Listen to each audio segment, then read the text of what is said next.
Masihat, Bapa yang Helen, kami mengucap syukur. Kami sudah memuji, membesarkan nama-Mu melalui pujian-pujian kami. Kami percaya Bapa bertakhta di atas pujian orang benar. Engkau disenangkan melalui puji-pujian. Dan Bapa, saat ini kami rindu Engkau mengajar kami dengan kebenaran dafar. Berdafarlah, berfirmanlah di tengah kami. Sampaikan isi hati-Mu bagi kami Bapa. Kuasa setan dalam bentuk apapun yang mencoba merintangi dalam Tuhan pemberitaan ini, kami sudah ikat tolak patahkan dalam nama Yesus. Tarikkan kami hati, telinga seorang murid, dan kami duduk diam mendengarkan sabda kebenaran. Kuasa setan yang mencoba menghambat, kami sudah ikat patahkan dalam nama Yesus. Berkati kami semua, berkati pemberitaan Dafar yang mengikuti secara offline di tempat ini ataupun streaming online, bahkan sejauh mana Tuhan firman-Mu diperdengarkan, semua mengalami berkat. Kami sambut kebenaran-Mu dalam nama Bapa Yahweh Elohim, dalam nama Tuhan kami Yesus Masihat. Kita semua yang percaya katakan amin. Silakan duduk. Sahabat Shalom. Ya, salam sejahtera dalam Tuhan kita Yesus Masihat. Kita bersyukur kepada Tuhan, kita sudah ada di lembaran ketiga bulan September. Bagaimana Tuhan tetap menyertai saya dan saudara sehingga kita ada dengan keadaan tubuh diberkati. Nah, hari ini kembali kita akan belajar tentang seri kebenaran Dafar yang seperti saya sampaikan sejak dari ketuangan Roh Kudus atau Shavuot Pentakosta. Kita belajar tentang bagaimana tentang alam roh atau dunia roh, baik roh Elohim secara pribadi, roh manusia, roh setan-setan. Termasuk kita masuk pada seri tentang ada begitu banyak roh yang merasuk manusia sehingga manusia jatuh di dalam kenikmatan dunia yang membinasakan. Kita kan sudah belajar tentang bagaimana mewaspadai roh kesombongan, bagaimana saudara yang kekasih roh menghakimi, itu banyak sekali ya. Ini di bagian saat ini kita belajar tentang mewaspadai roh ketamakan, garis miring tipu daya kekayaan. Saudara, kita mempersiapkan diri kita akan belajar tentang kebenaran di dalam Lukas pasal yang ke-12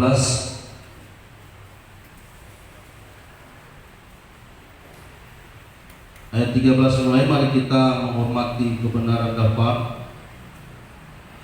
Lukas pasal 12 ayat 13 sampai 21. Kita akan membacakan berbalas-balasan. Lukas 12 ayat 13 sampai 21, orang kaya yang bodoh. Ayat 13, seorang dari orang banyak itu berkata kepada Yesua, "Guru, katakanlah kepada saudaraku supaya ia berbagi warisan dengan aku." Tetapi Yesua berkata kepadanya, "Saudara, siapakah yang telah mengangkat aku menjadi hakim atau pengantara atas kamu?" Katanya lagi kepada mereka, "Berjaga-jagalah dan waspadalah terhadap segala ketamakan. Sebab walaupun seorang berlimpah-limpah hartanya, hidupnya tidak tergantung daripada kekayaan itu." Kemudian dia mengatakan kepada mereka suatu perumpamaan, katanya, "Ada seorang kaya, tanahnya berlimpah-limpah hasilnya. Ia bertanya dalam hatinya, apakah yang harus aku perbuat? Sebab aku tidak mempunyai tempat di mana aku dapat menyimpan hasil tanahku." Lalu katanya, "Inilah yang akan aku perbuat. Aku akan merombak buku-buku, dan aku akan mendirikan yang lebih besar, dan aku akan menyimpannya di dalam segala gandum dan barang-barangku. Sesudah itu aku akan berkata kepada jiwaku, jiwaku, Ada padamu banyak barang tertimbun untuk bertahun-tahun lamanya. Beristirahatlah, makanlah, minumlah, dan bersenang-senanglah. Tetapi firman Elohim kepadanya, hai orang bodoh, pada malam ini juga jiwamu akan ambil daripadamu, dan apa yang telah kau sia-siakan apakah itu nanti? Sama-sama. Demikianlah jadinya dengan orang yang mengumpulkan harta bagi dirinya sendiri, jikalau ia tidak kaya di hadapan Elohim. Katakan amin, dipersilakan. Oke, puji Tuhan, kita telah membacakan bagaimana tentang pengejaran Yesua di dalam kitab Injil Sinoptik. Sinoptik artinya dari kata sun dan optical. Yang pakai kacamata tahu optical tak? Kita ini lupa, mesti pakai kacamata ya. So 44 sama masuk 45.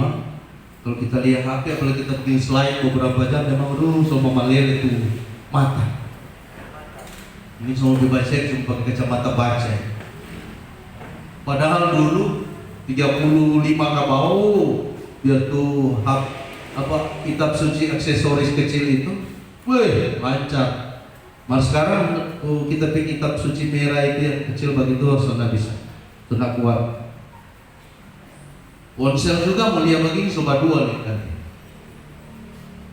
Ini mata, rupanya ada tidur, padahal ada istirahat mah.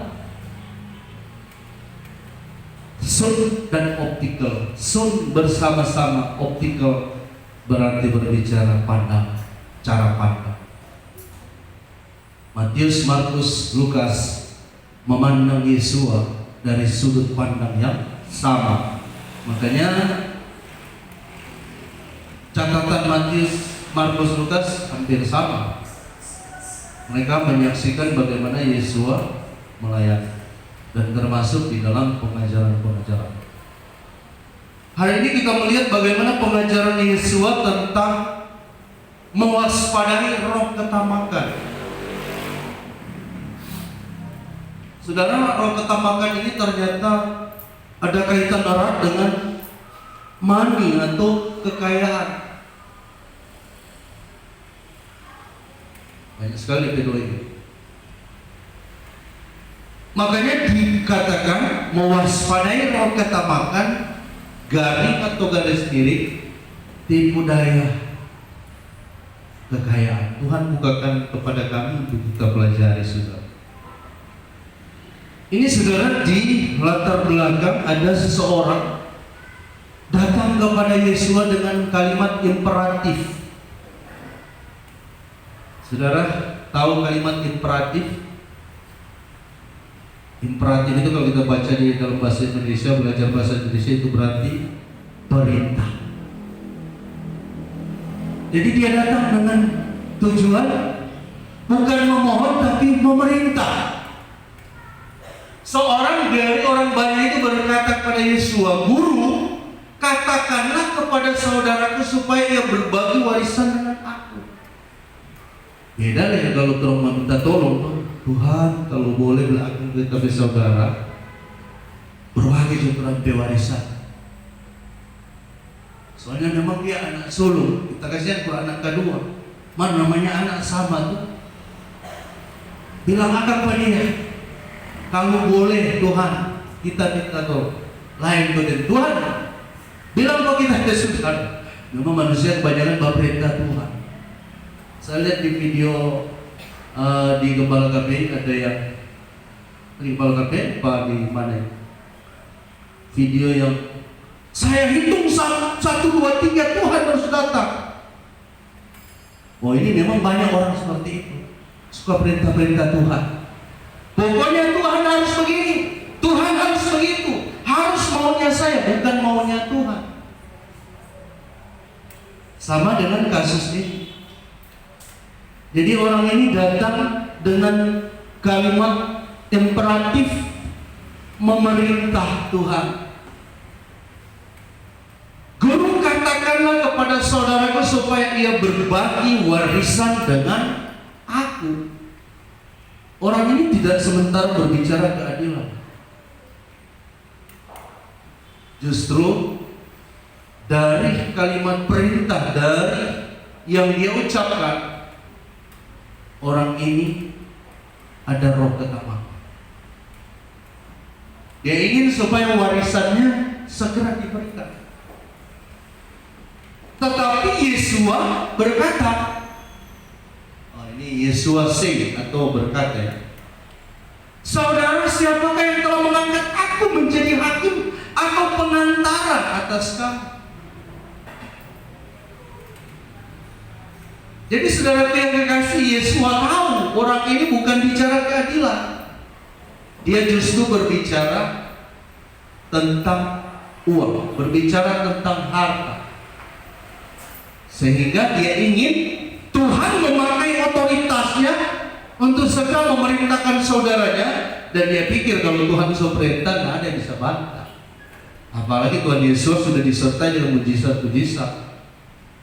Pasti nyampe harapan, oh kita minta tolong ini ke Tuhan, bukan minta tolong, kita ada perintah ini Pak Tuhan, pasti Tuhan akan kasih.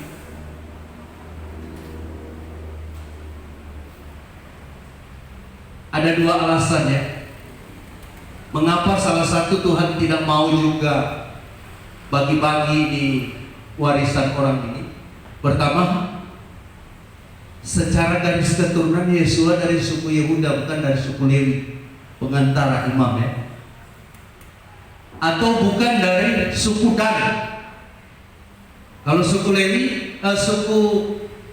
Lewi dipakai Tuhan untuk melayani di bait suci Tuhan, termasuk Imam Harun yang suku Lewi, anak-anaknya, termasuk semua orang yang di suku Lewi, itu memang urusannya dengan Tuhan. Kalau suku Dan, ini ayatnya, adapun Dan, ia akan mengadili bangsanya sebagai salah satu suku Israel. Jadi yang menjadi hakim ini ada anggota-anggota Sanhedrin ya. Mereka dari suku Dan, karena memang mereka suka mengadili, suka memerintah. Tapi Yesua, Kejadian 49 ayat 8 sampai 11, Ibrani 7 ayat 14, Yesua adalah keturunan Yehuda. Keturunan Yehuda berarti keturunan raja-raja. Jadi saudara, alasan juga Yesua menolak karena dia bukan suku Lewi atau suku Dan. Yang kedua, saudara, Yesua tahu yang diinginkan orang ini bukan keadilan tapi harta atau kekayaan. Maka alih-alih membantu, Yesua justru meneruskan pengajaran. Waspadalah terhadap roh ketamakan, berjaga-jaga terhadap roh ketamakan. Nah, hari ini Tuhan pesan kepada kita untuk berjaga-jaga dan waspada terhadap ketamakan. Sebab dia kaitkan erat dengan harta atau kekayaan. Walaupun orang berlimpah-limpah hartanya, hidupnya tidak tergantung kepada kekayaan itu, saudara. Nah, kita terus definisi apa arti ketamakan. Dalam bahasa Yunani disebut pleonexia, atau secara harafiah hurufiahnya kehausan untuk memiliki lebih banyak. Itu definisi secara singkat ya. Nah, kayak ini anak ini, kira-kira dia berapa makan habis ini? Dia makan 10 sudah, so tabung-tabung tadi. Bagaimana kalau dia bagi habis ini? Nah, ini gambaran sudah. Kehausan untuk memiliki lebih banyak lagi. Nah, ketamakan pada umumnya diartikan sebagai keinginan yang sangat besar untuk memiliki kekayaan, barang atau benda bernilai abstrak. Abstrak ini sebenarnya, saudara, lebih kepada fana. Abstrak ini lebih kepada yang boleh dikatakan tidak berwujud. Kekayaan di hadapan Tuhan itu abstrak.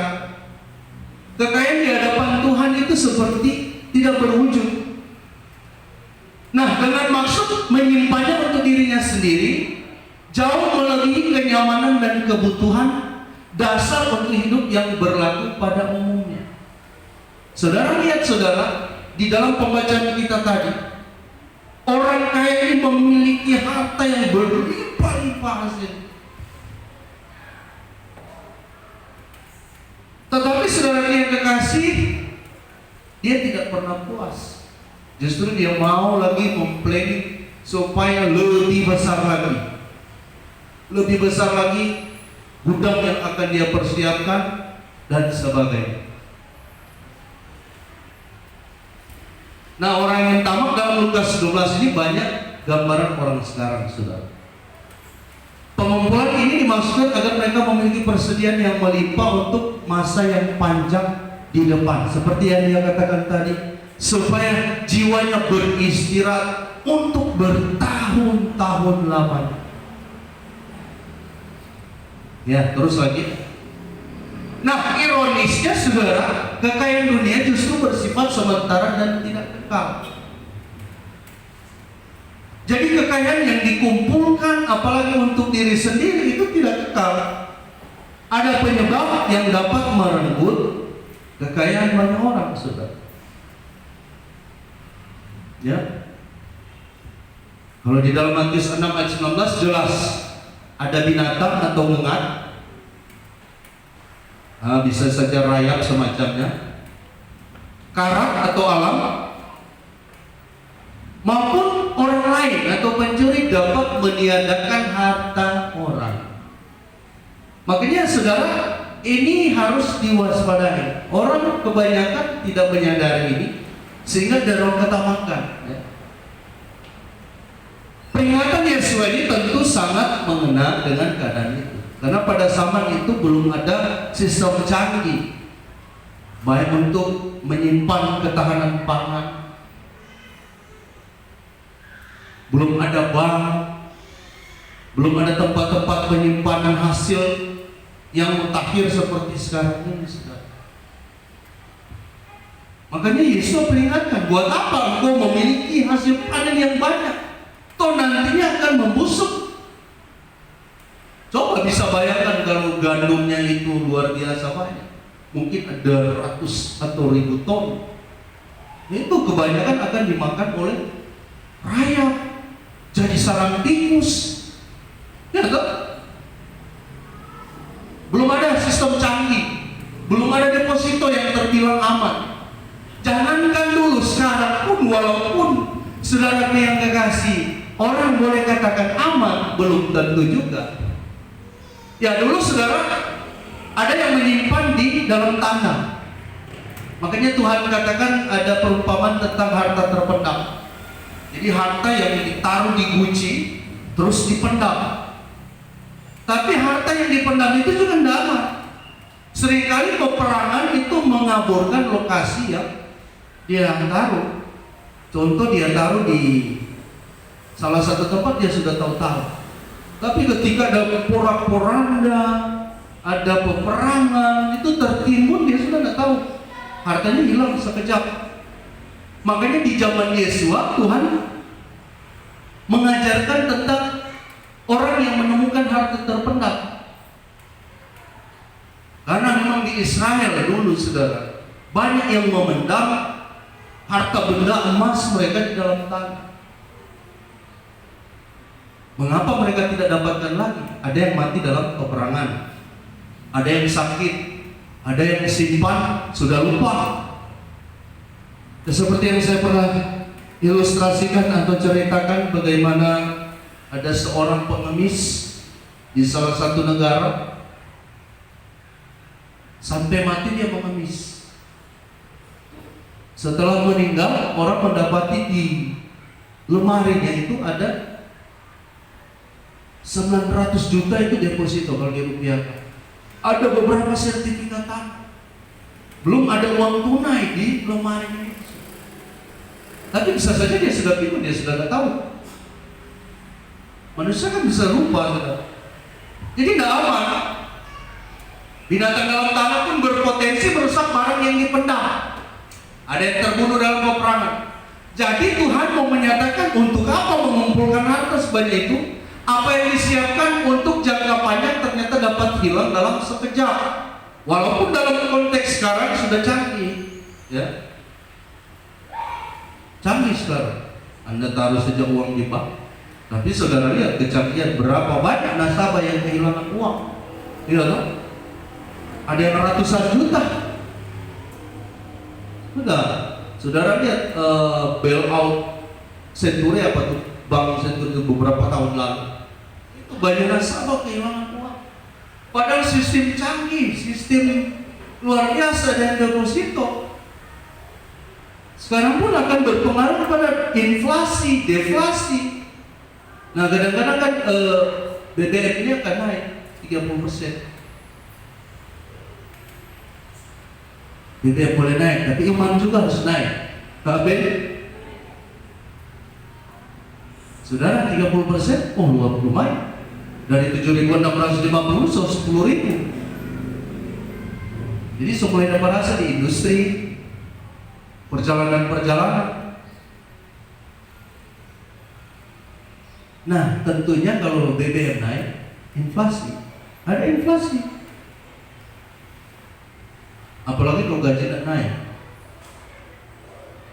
Artinya daya beli masyarakat itu turun. Bisa deflasi atau devaluasi. Banyak uang, tidak ada barang. Ya toh? Indonesia bisa saja cetak uang yang triliun, bisa. Dari daun kayu kok. Betul tak? Coba saudara lihat proses cetak uang. Dari batang kayu yang kayu jati triplex itu. Cuma itu kayu khusus, kayu bagus. Berapa lama mencetak 10.000 triliun? Setiap orang di sini 1 triliun. Paling satu keluarga 10 biji ortu.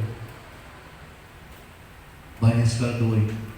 Akhirnya semua baborong. Oke, 1 tahun ini mantap, ada semua. Tahun depan gigi jari sama. Seperti yang terjadi di Nigeria. Pak Fedi kan pernah di slide, Raja buang tuh uang dengan truk, saudara. 1 miliar cuma beli 1 ekor ayam. Itu yang namanya deflasi. Ada uang, tidak ada barang. Ada barang, semua mahal.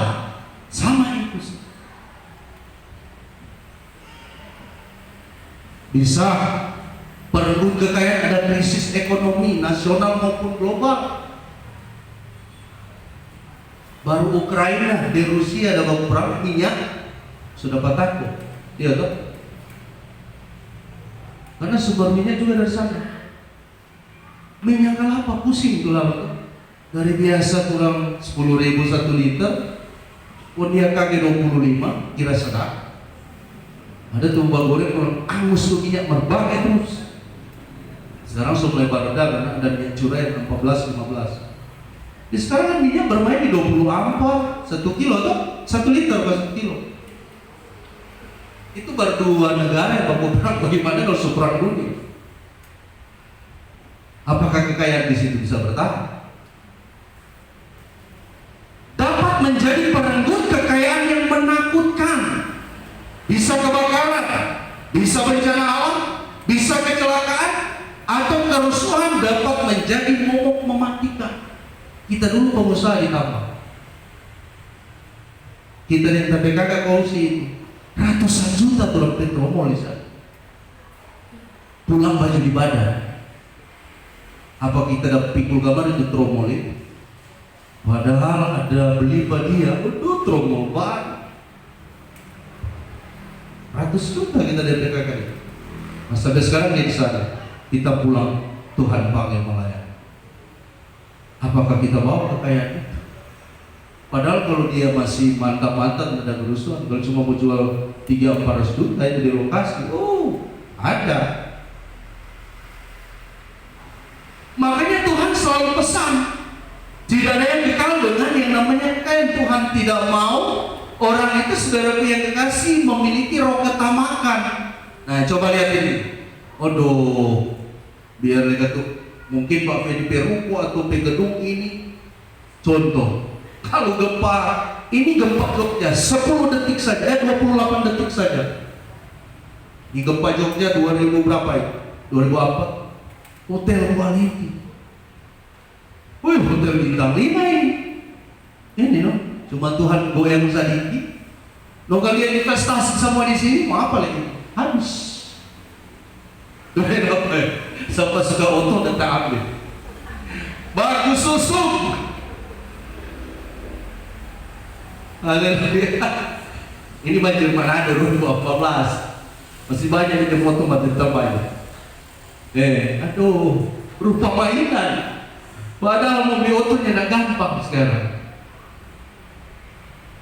Nah, ada beberapa hal yang Tuhan bukakan tentang roh ketamakan yang harus kita waspada, saudara, hari ini. Yang pertama, saudara, ketamakan tidak akan pernah terpuaskan. Kita kembali baca di dalam Lukas pasal 12 ayat ke-16. Saya baca ya. Kemudian ia mengatakan kepada mereka suatu perumpamaan, katanya ada seorang kaya, tanahnya berlimpah-limpah hasilnya. Ia bertanya dalam hatinya, apakah yang harus aku perbuat, sebab aku tidak mempunyai tempat di mana aku dapat menyimpan hasil tanahku. Lalu katanya, inilah yang akan aku perbuat, aku akan merombak lumbung-lumbungku. Lumbung-lumbungku berarti bukan cuma satu lumbung ini, DP gudang istilahnya. Kalau cuma bilang kita akan rombak DP gudang, berarti cuma satu. Tapi ternyata di sini berbicara jamak. Lumbung-lumbungku. Lumbungnya ternyata banyak sekali, sudah. Lebih dari satu. Dan aku akan mendirikan yang lebih besar, dan aku akan menyimpan di dalamnya segala gandum dan barang-barang. Sekarang sedang turun mau makan talebe kamar sadiki sudah sampai di sini. So kosa. Kalau mungkin 10 tahun lalu kita masih buat makan. Ini terbiasa. Dulu kalau singgah hengit itu kan berapa belas macam. Dia makan sedikit, itu macam-macam itu tasnya habis. Plus tambah nasi. Plus tambah nasi. Kita suka-suka kalau mau bawa besar kok ada DP plus nasi bungkus. Habis ada ampun. Kita ingat di kemurahannya dulu, murah 19.000 per kepala, 20 macam lebih. Masih kuat tuh, masih pemakan dulu kok segalanya. Nasi dong, atur kamar kok apa orang punya. Besos kok, ya. Kita tambah nasi, satu tambah nasi lagi bagi belum kasih. Rata. Mas sekarang piring kecil memang kita kuat makan, tapi ternyata tidak sekuat dulu lagi. Betul. Kita pilih yang mau suka makan, kita bisa nggak bisa. Kalau mau paksa bahaya. Saudara, tapi orang yang nggak puas, sudah banyak lumbung, sudah banyak kekayaan, tapi roh ketamakan yang menguasainya itu tidak bisa dihentikan. Akhirnya dia harus lagi sudah memperbesar lumbung-lumbung. Ini ada roh ketamakan. Nah, satu saat saya pelajari ada satu kisah di California, sudah. Itu pernah difilmkan. Ada seorang yang memiliki banyak sekali tanah, mungkin waktu itu dia sebagai gubernur. Dan untuk warganya dia membuat satu kompetisi. Dia punya tanah itu ribuan hektar. Karena memang benua Amerika luas. Apalagi tahun-tahun 1800 itu memang masih kosong. Tapi dia banyak tanah. Dia bikin kompetisi untuk anak-anak muda. Siapa paling kuat lari capai berapa ratus meter? Yang penting sehat-sehat, aman-aman. Di mana kakinya menginjak, tanah itu milik. Betul. Ada kata 300 meter sekau, dapat tanah sepanjang dia ada lari 300 meter. Tapi ini pemuda satu memang jago lari. So 3 kilo dia tidak berhenti. 4 kilo sudah 4.000 meter, 4 hektar ya tuh. 5 kilo, 6 kilo, 7 kilo sudah sok. Tapi roh ketamakan tidak berhenti, tambah lagi. Ada bikin keloknya itu, saudara. Padahal dia berlari itu sudah 7 hektar, tapi ini dia lebih lagi. Betul, dia capai 10 hektar. Pas dia sampai 10 hektar, nafasnya pun putus. Aturannya kalau putus nafas nggak bisa ambil. Ketamakan membahayakan hidup. Coba kalian nak tamak 2 kilo sudah dapat 2.000 kok. Tapi ingin terus berlari. Akhirnya kompetisi itu banyak membunuh orang-orang yang tamak. Pengkhotbah 5 ayat 10. Siapa mencintai uang tidak akan puas dengan uang, dan siapa mencintai kekayaan tidak akan puas dengan penghasilannya. Ini pun sia-sia. Jadi saudara, kalau tidak pernah puas dengan berkat Tuhan, tidak pernah puas dengan yang Tuhan sudah beri saat ini kesia-siaan. Ada kemalangan yang menyedihkan kulihat di bawah matahari. Kekayaan yang disimpan oleh pemiliknya menjadi kecelakaannya sendiri. Dan kekayaan itu binasa oleh kemalangan, sehingga tak ada satupun padanya untuk anak. Jadi memang diingat-ingatkan firman Tuhan, waspada dengan ketamakan yang berkaitan dengan kekayaan. Ada cerita melegenda dulu, sudah. Ada seorang pengembara, dan ini cerita beredar di kalangan umum, tapi itu beberapa ratus tahun lalu, sudah. Ada seorang pengembara, dia bertemu dengan satu goa, dan di dalam goa itu penuh dengan harta benda, tapi masih terkunci. Tapi dia lihat ke dalam, waduh, luar biasa banyak sekali emas, perak, uang dan sebagainya. Tapi bukan dia membuka, dia lari ketakutan. Sama dia orang hilang jiwa. Ada setan. Karena dia juga seorang pertapa tuh, seorang yang banyak menyendiri lah. Jadi menghapuskan kedagingannya. Biasa kalau di Israel ada orang-orang yang berpuasa untuk mematikan kedagingan. Itu namanya ortodoks. Dari ortos, orang benar, tapi mengasingkan diri mereka untuk hal-hal dunia. Jadi ketika dia lihat emas, dia lari ketakutan. Dia bilang dia lihat setan. Dia berteriak-teriak lihat setan. Karena dia anti sekali tadi. Bangku 8 yang 2 orang, prajurit 3 orang. Siapa mana? Di bahasa benar itu. Aduh, kita dah lihat setan di gua. Akhirnya lu diperiksa, setan mana? Aduh, ternyata emas perak. Tapi karena gua dikunci, diutuslah. Sambil mereka berbicara, memang bodoh itu orang tadi. Emas dia bilang setan. Akhirnya berembuklah mereka bertiga. Ini mesti buka pakai apa? Begini juga yang di kampung turun 2 baca. Akhirnya berembuk mereka, satu turun kampung, dibeli alat-alat untuk membuka goa ini. Di tengah jalan sudah mau arah balik, sudah bawa alat-alat. Perlu ketamakan masuk ke yang bawa, yang ambil barang ini. Oh, kalau berbagi 3 nggak cukup, dia rasa nggak cukup. Akhirnya dia bawa makanan, tapi dia taruh racun untuk bekal 2 orang yang menjaga. Nah, sementara di goa, 2 orang ini masuk juga ketamakan. Tuh, kalau berbagi 3, bagaimana saudara ini? Kurang lagi. Padahal emas loh. Akhirnya 2 ini bersepakat membunuh yang bawa makanan ini. Di tengah jalan mereka bunuh. Dan mereka senang. Tinggal mereka berdua.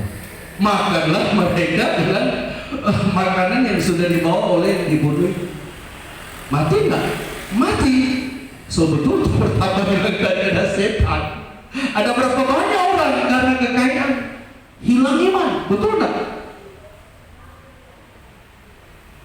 Uang itu berkat, tapi uang juga bisa jadi setan. Coba Bayu dibaca kalau salah. 1 Timotius 6 ayat 9. Jadi ketiga-tiga ini tidak dapat apa-apa. 1 dibunuh, 2 mengkaracun. So betul itu pertama tadi bilang ada bangun daripada setan. 1 Timotius 6 ayat 9. Siapa boleh baca? Silakan. Tetapi mereka yang ingin kaya terjatuh dalam pencobaan, ke dalam jerat dan ke dalam berbagai-bagai nafsu yang hampa dan yang mencelakakan, yang menenggelamkan manusia ke dalam keruntuhan dan kebinasaan. Ya, yang ingin banyak uang itu tadi. So betul itu pertama ada pengguna setan. Kan kasus sekarang kan lagi hangat tuh. Ada apa di dalam rumah? 900 miliar. Tadi kan ada bilang duit palsu, mana ada duit palsu bersimpan dalam rumah. Apakah puas? Saudara, ketamakan saudara yang kekasih, apalagi banyak kekayaan ini akan membawa kepada kebinasaan. Uang itu berkat, tapi kalau dia dijadikan tuan, itu jadi setan. Matius 6 ayat 25. Jangan engkau menghamba kepada dua tuan, Mammon atau Tuhan. Pilih di sini, kata Tuhan Yesus. Nah, yang kedua, ketamakan membuat manusia egosentris. Coba kita lihat di dalam ayat 19 dulu tadi. Sesudah itu aku akan berkata kepada jiwaku, jiwaku ada padamu banyak barang tertimbun untuk bertahun-tahun lamanya, beristirahatlah, makanlah, minumlah, dan bersenang-senanglah. Tapi firman Tuhan kepadanya, hai engkau orang bodoh. Oh, sampai di situ. Jadi saudara yang kekasih, dia katakan jiwaku, barangku, aku makan terus dan seterusnya. Artinya saudara yang kekasih membuat manusia ini jadi egosentris atau berpusat kepada dirinya sendiri. Saya coba kaitkan dengan pesan Yesus di Matius 6 ayat 19. Janganlah kamu mengumpulkan harta di bumi, lengan dan karat merusakkannya, dan pencuri membongkar serta mencurinya, tapi kumpulkanlah bagimu harta di sorga. Di sorga lengan dan karat tidak merusaknya, dan pencuri tidak membongkar serta mencurinya. Janganlah kamu mengumpulkan harta di bumi. Nah, terjemahan ini masih pure atau boleh dikatakan masih kurang, masih boleh dikatakan bahasa Indonesia masih miskin, saudara. Saya pelajari di bahasa Inggris. Matius 6 ayat 19-20. Lay not up for yourselves. Jadi, lay not up for yourself treasures upon earth. Artinya saudaraku yang dikasih, jangan mengumpulkan bagimu yourselves. Ya. Sama, but lay up for yourselves treasures in heaven. Jadi, kumpulkanlah bagimu atau bagi dirimu. Ini Tuhan bisa berbicara tunggal, bisa juga berbicara jamak, yourself. Jadi kumpulkan harta di surga, bukan di bumi. Kata yourself ini kalau kita baca di dalam bahasa Yunani, saudara, sebelumnya saudara, Tuhan tidak larang kita menjadi kaya, betul. Karena Tuhan mau juga kita diberkati. Contoh Abraham, Ishak, Yakub dan lain-lain, Daud itu orang-orang kaya. Namun yang Tuhan tekankan, jangan sampai kaya itu membuat kita egosentris, lupa sesama, lupa Tuhan. Tadi kalau saudara baca, ada nggak di ngomong kita PPKN, lain kita mau kasih kita PKKAD, lain kita mau kasih buat Tuhan. Beda, ini dia bagi dia pun. Aduh. Demikianlah jadinya dengan orang yang mengumpulkan harta bagi dirinya sendiri jikalau ia tidak kaya di hadapan Elohim. Jadi jelas saudara, jangan mengumpulkan for yourselves atau bagi dirimu atau bagi kalian. Nah, dalam bahasa Yunani saudara disebut haimin. Jadi kata yourself atau bagi dirimu disebutkan haimin, artinya menyerahkan orang-orang yang hanya mengumpulkan harta secara egois dan hanya mementingkan diri sendiri. Ini kata yourself, Tuhan larang. Anda boleh kaya, Anda diberkati luar biasa. Saya senang kalau cuma diberkati, pasti pelayanan diberkati. Amin. Cuma dapat pekerjaan bagus-bagus, saya senang. Mempelai senang. Pekerjaan Tuhan juga mengalami berkat. Tuhan kan tidak suruh miskin. Hanya Tuhan tidak mau kalau kita diberkati terus egois. Itu yang Tuhan tidak mau. Nah, dari kata Lukas ini hanya 2 kata yang saya temukan.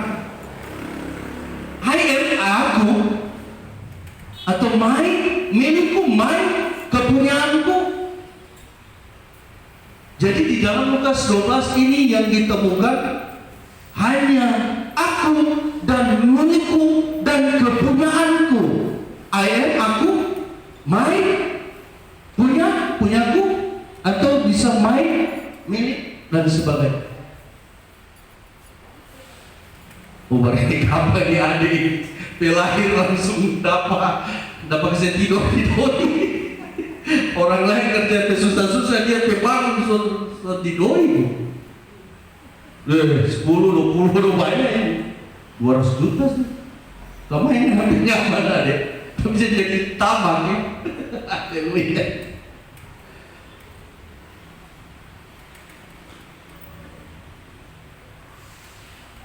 Mahatma Gandhi semasa muda.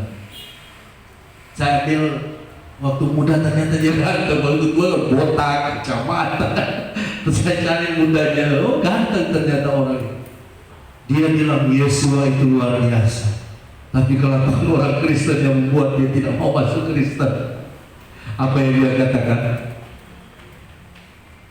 Dunia ini cukup untuk semua orang, tapi tidak akan pernah cukup bagi satu orang tamak. Amin. Betul. Dunia ini luas. Coba juga kalau kebutuhan begini ini memang negara ini adil. Sama banyak doi, sama banyak tanah, sama banyak orang.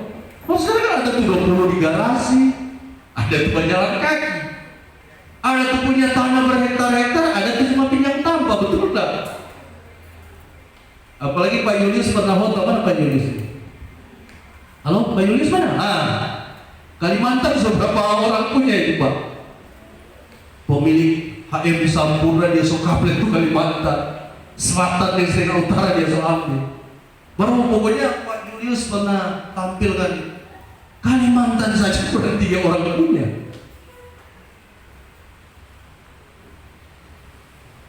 Orang-orang yang punya HM Sampurna, ini dia petang di Kalimantan. Jangankan di Nuokan saja, Gunung ini kurang ini punya. Oh, bayangkan ada di peternakan di sana. Satu gunung baru DP kaki gunung kalau cuma mau tinggal itu bersemu kampung. Maksud dia punya? Ada tuh punya saudara di Kalimantan Sekta, Anda pernah bikin diajak. Hampir setengah ujung kampung dia punya. Oh, makanya Mahatma Gandhi bilang dunia ini luas sebenarnya, tapi tidak akan pernah cukup untuk satu orang yang tamak.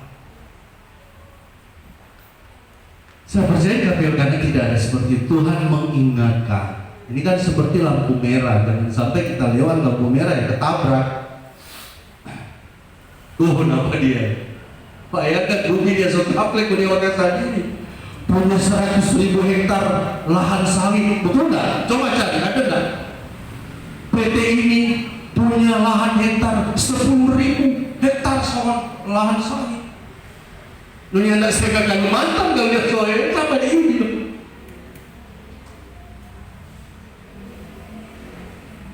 Apalagi ini, waduh memang. Dia isi memang lupa.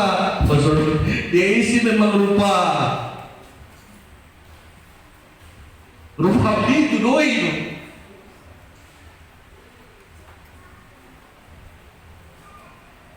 Tolong makan satu-satu jangan stroke. Supaya tidak stres, tidak tegang. Amin. Kita lagi belajar loh. Akan cukup dengan satu orang tamak. Karena memang ketamakan tidak akan pernah dipuaskan. Yang ketiga, ketamakan akan membuat kepekaan rohani berkurang. bahkan dapat membutakan manusia, baik terhadap nilai hidup moral, religius, keagamaan, rohani. Orang kaya yang bodoh ini hanya berpegang kepada kekayaannya, tapi lupa bahwa kekayaan itu tidak dapat menyelamatkan nyawanya. Makanya Tuhan katakan kepada dia, tetapi firman Tuhan kepadanya, hai engkau orang bodoh, pada malam ini juga jiwamu akan diambil daripadamu, dan apa yang telah kau sediakan untuk siapakah itu nanti? Matius 13 ayat 22, Markus 4 ayat 19. Tuhan katakan di sini, waspada dengan himpitan dunia dan tipu daya kekayaan. Jadi kalau orang sudah tamak, tidak akan pernah merasa cukup, dan itu dia sementara ditipu. Ada peringatan Yesus di dalam Matius 6 ayat 23, jika matamu jahat, gelaplah seluruh tubuhmu, tapi jika terang yang ada padamu gelap, betapa gelapnya kegelapan itu. Orang tamak hidup mereka akan terasa seperti dalam kegelapan. Lebih parahnya kegelapan ini bukan disebabkan dengan tidak adanya terang. Sebab kalau tidak ada terang bisa kita pakai obor, bisa kita pakai lampu, bisa kita pakai setan. Tapi kalau buta, biar mau lampu 1000 watt, memang buta. Dia tidak bisa lihat apa-apa lagi. Nah, tipu daya kekayaan ini dapat membutakan kerohanian manusia, sehingga segala sesuatu harus diukur dengan uang. Memang segala sesuatu membutuhkan uang, tapi uang bukan segala-galanya. Orang ini berpikir uang segala-galanya. Dia berpikir dengan banyaknya uang dapat menahan kehidupannya. Untuk apa ternyata dia menyiapkan? Untuk kelangsungan hidup, betul nggak? Supaya bertahun-tahun, ada makanan, ada barang-barang, aman. Dan ternyata saudara punya kasih di lapangan, tuh orang banyak-banyak dulu, nggak ada satu pun dia bawa. Dia DP investasi, punya hotel ini, punya hotel itu, tetap yang dia bawa cuma 1x2 panjang lebar. Bahkan ada yang dilupakan.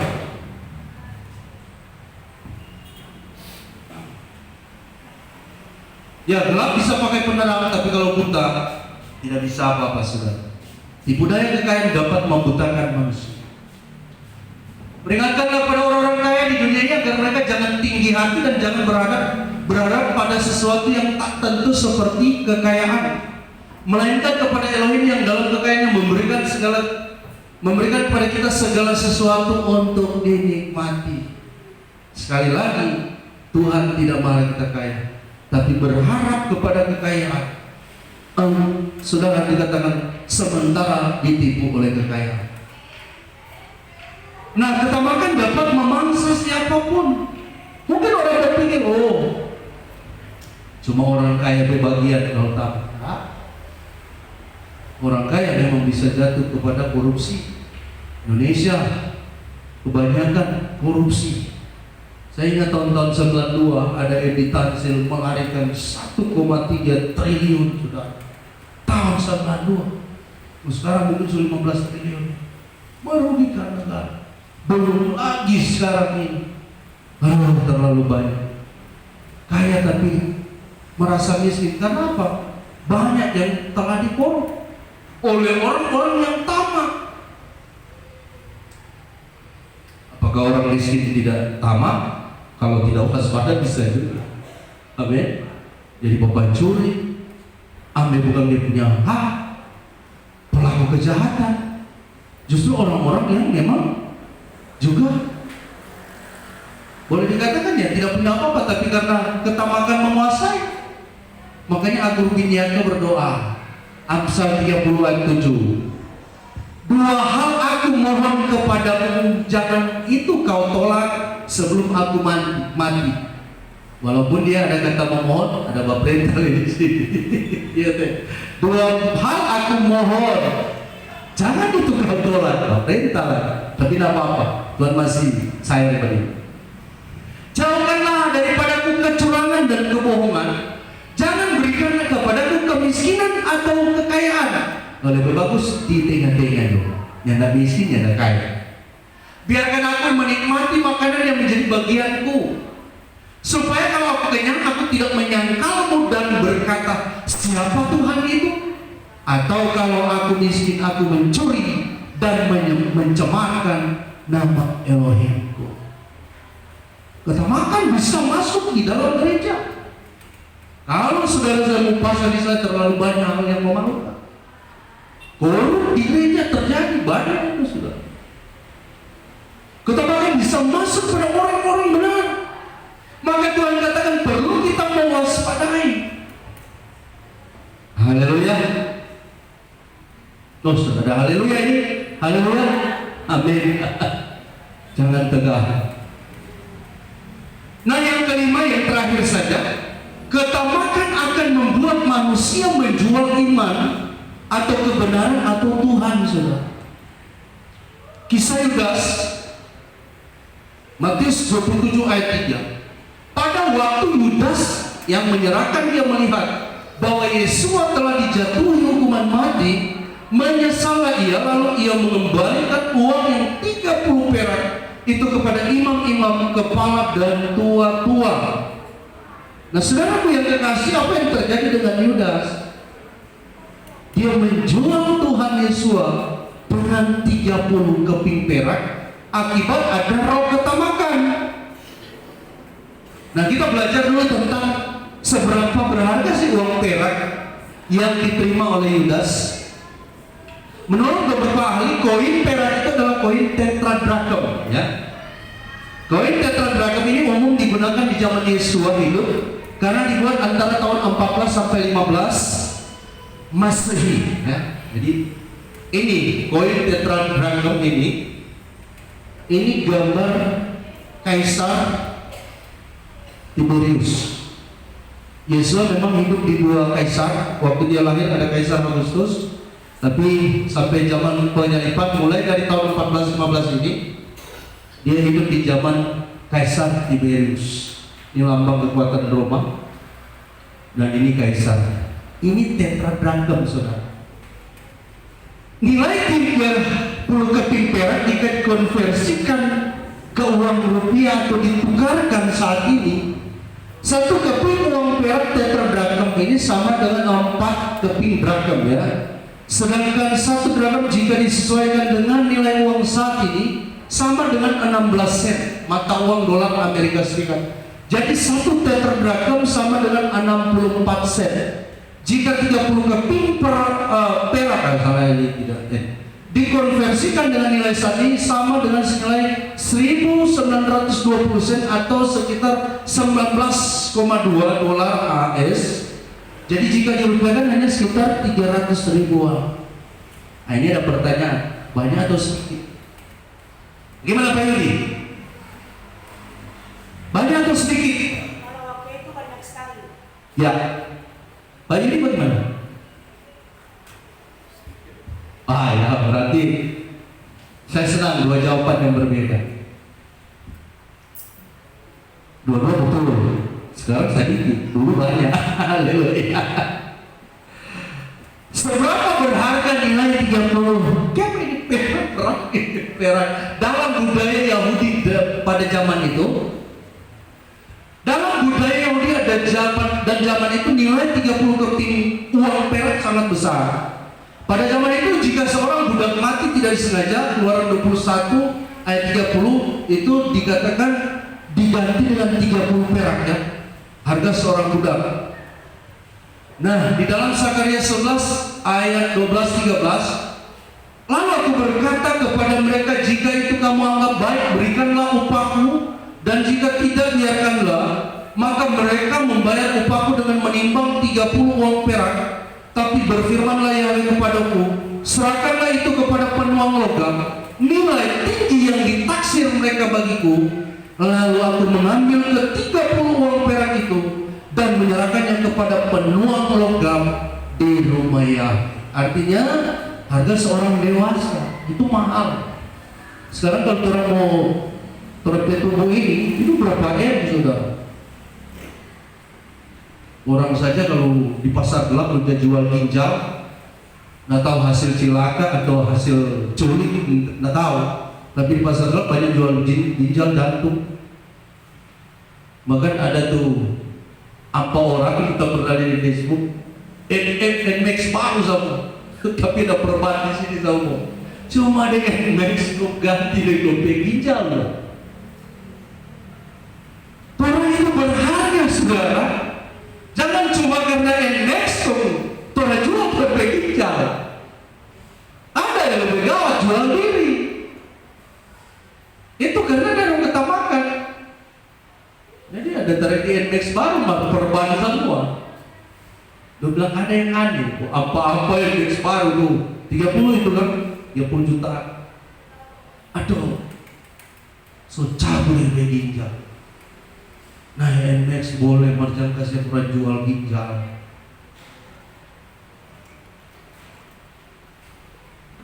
Jadi 30 keping perak itu mahal pada saat itu.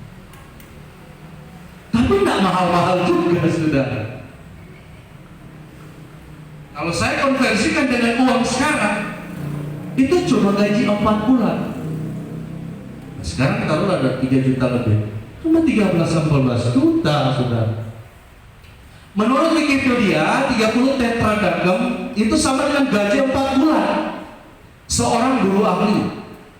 Jika dikonversikan dengan UMR saat ini, terbukti uang perak ini bisa diberikan tanda. Tapi kalau konversikan ke uang perak ini, saudara, cuma 13-14 juta.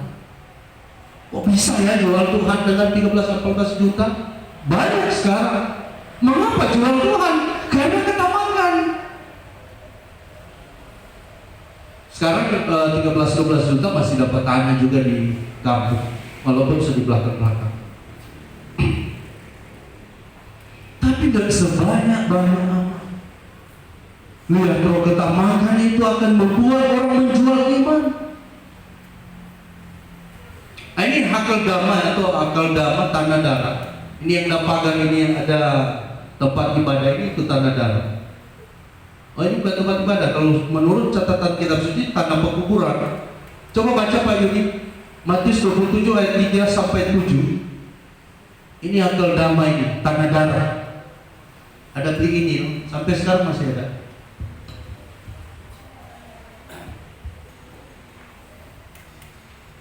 Pada waktu Yudas yang menyerahkan dia melihat bahwa Yesua telah dijatuhi hukuman mati, menyesallah ia.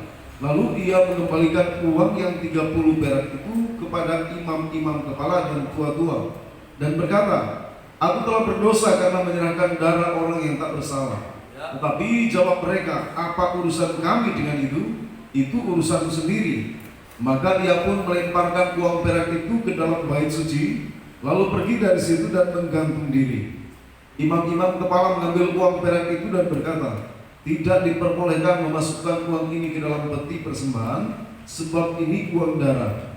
Sesudah berunding, mereka membeli dengan uang itu tanah yang disebut tanah tukang periuk untuk dijadikan tempat pekuburan orang asing. Ya, kalau saya lihat gambar ini memang kayaknya pekuburan ini. Ada lubang-lubang.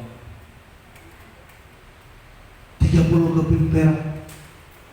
Apa yang Yudas lakukan? Menyesal. Tapi karena penyesalannya tinggal di tingkat jiwa dan pikiran, tidak masuk ke hati, ya terus juga bikin dosa besar. Menyangkal juga sampai mengutuk dan bersumpah. Tapi dia masih diberikan kesempatan. Tapi karena orang ini menjual Tuhan dengan perak, saudara, akhirnya si Yudas ini, Kisah Rasul pasal 1, harus gantung diri. Dan setelah tergantung, jatuh ke tanah, tertelungkup, perutnya pecah. Dia tidak nikmati uang itu, penyesalan yang tiada batas. Dr. Jerokli juga melihat dia di paling bawah disiksa, dia nggak mau berteriak minta kamu, tapi ya, saudara, hanya dengan ketamakan orang bisa menjual iman. Maka kita perlu berwaspada. Ini akal dama ini. Saudara, agak besar juga ini, 30 keping perak. Tapi kalau mau dikonversikan ke rupiah pun sekarang, saudara, hanya kecil, taruhlah 100 juta. Dan memang di lapangan ketamakan ketika menguasai orang, iman urusan belakang, kebenaran urusan di belakang.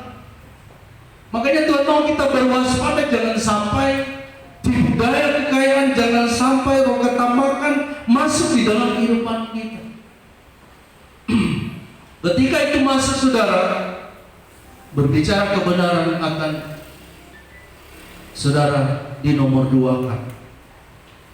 Oleh karena itu pesan firman Tuhan, oh ya, selain Yudas saudara yang kekasih menjual karena ketamakan, ada alasan kedua yang saya pelajari, saudara. Mengapa Yudas menjual Yesus? Di dalam Yohanes 12 ayat 6, hal itu dikatakannya bukan karena ia memperhatikan nasib orang-orang miskin, melainkan karena ia adalah seorang pencuri yang sering mengambil uang yang disimpan dalam kas yang dipegangnya. Jadi ada ketamakan dalam hal uang. Tapi yang kedua, saudara, dia mengharapkan Yesus memimpin pemberontakan kepada tentara Romawi. Tapi dia kecewa karena apa? Nah, kalau kita pelajari, Yudas ini dari kelompok Yahudi garis keras. Nama Iskariot berdasarkan yang ditulis oleh tenasaranaway.com artinya pria belati. Dan memang saudara, orang Selok kemana-mana bawa belati, pisau kecil. Jadi ada pengkhianat dong, langsung dia tusuk ke dia. Pada saat itu kelompok garis keras Selok selalu membawa belati kemanapun sehingga bisa membunuh pengkhianat atau pendukung Romawi. Nah, ternyata salah satu murid ini memang nasionalis tinggi. Jadi dia memandang kerajaan yang Tuhan dengung-dengungkan, ajar-ajarkan secara fisik. Kan Tuhan juga sudah mengatakan kerajaanku bukan di dunia ini. Tuhan selalu mengatakan kerajaanku di surga. Jadi setelah jalan-jalan penyalipan, Yudas lihat, oh mana di pemberontakan, malah dosa hina-hina dong, ya pokoknya luda-luda dan sebagainya. Mana ini pemberontakan, bilang kasih bebas Israel. Akhirnya dia kecewa. Sehingga salah satu dasar juga mengapa Yudas harus menjual Yesus, karena kecewa dengan sikap Yesus. Dia percaya mujizat. Yudas melihat saksi mata Tuhan buat mujizat. Tapi jelang penyalipan, Yesus pesan-pesan, oh kita semua mati. Ada 3 kali kan Tuhan bilang kematiannya, penyalipannya ada 3 kali disampaikan. Oh kita akan mati, dibunuh. Aduh, Yudas kecewa. Gimana dong mau membebaskan? Akhirnya, kalau itu percuma, lebih baik kita jual. Nah, ini. Jadi jauh dari ekspektasi, sudah jauh dari harapan. Jadi dia tidak melihat ada pergerakan untuk menggulingkan penjajah Roma pada saat itu. Justru pesan-pesan Yesus, dia akan salib, mati. Hal ini yang kedua, dia menjual Yesus dan mengkhianati. Tapi jelas, ketika ketamakan menguasai manusia, justru akan mengalami kekecewaan, akan mengalami kebinasaan. Maka Tuhan mau berpesan kepada kita, jangan sampai ada ketamakan. Tetapi percabulan dan rupa-rupa kecemaran atau keserakan, ketamakan disebut saja pun jangan di antara kamu, sebagaimana sepatutnya bagi orang-orang kudus. Karena itu matikanlah dalam dirimu segala sesuatu yang duniawi, yaitu percabulan, kenajisan, hawa nafsu, nafsu jahat, dan juga ketamakan. Ini sinonimnya, yang sama dengan penyembahan berhala. Bapak yang memberkati kita sekalian, biarlah kebenaran yang menguatkan kita. Jauhilah roh ketamakan, jauhilah waspadanya. Mari kita satu di dalam doa. Terima kasih Roh Kudus, terpujilah namamu, kami ucap syukur buat kebaikanmu. Kami sudah belajar kebenaranmu, meteraikan itu di dalam kehidupan kami, agar kami Tuhan menjadi orang-orang yang setia, agar kami bergantung harap sepenuh kepada Tuhan, dijauhkan dari roh keserakan, roh ketamakan dalam kehidupan kami. Kami percaya Tuhan memberkati kami keluarga besar KPLK Manado dengan berkat-berkat jasmani rohani yang melimpah. Namun Bapa, biarlah senantiasa memberikan hati kami untuk mengelola dengan baik, agar kami tidak jatuh dalam roh ketamakan seperti pengajaran-Mu pada saat ini. Karena itu Bapa, meteraikan kebenaran, sucikan kami dengan kebenaran. Kami akan menyembah-Mu dalam roh dan kebenaran. Kuasa setan jauh Muhammad kami sudah patahkan dalam nama Yesus. Terpujilah nama-Mu, kami siap untuk menyembah Engkau. Haleluya, haleluya. Amin. Nanti